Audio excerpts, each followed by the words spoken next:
میرے بھائی ذکر قلبی اور ہمارے حضرت حاجی امداد اللہ صاحب رحمت اللہ علیہ کے خلفاء کے اندر یہ سب ان کے خلیفہ ہیں. حضرت گنگوئی، حضرت نانوتوی، حضرت شیخ الہند، حضرت تھانوی، سب انہیں کے خلفاء اور مجازین میں ہیں. لیکن حضرت تھانوی رحمۃ اللہ علیہ کی کیونکہ حضرت حاجی صاحب مکہ معظمہ جا چکے تھے، اس لیے تربیت حضرت گنگوئی رحمۃ اللہ علیہ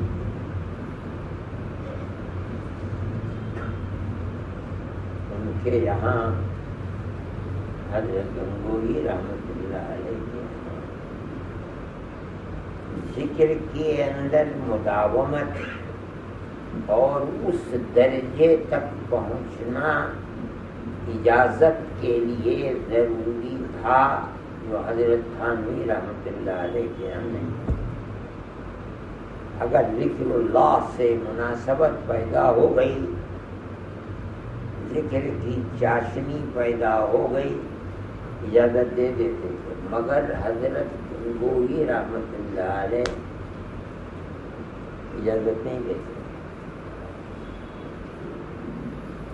اجازت جب دیتے تھے جب اللہ کی ذات کما ہوا فی ذاتہ و صفاتہ،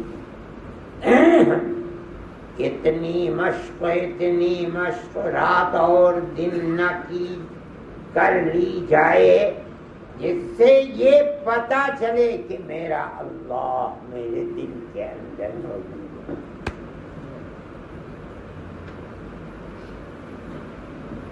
اس کو صوفیہ ملکہ یادداشت کہتے ہیں.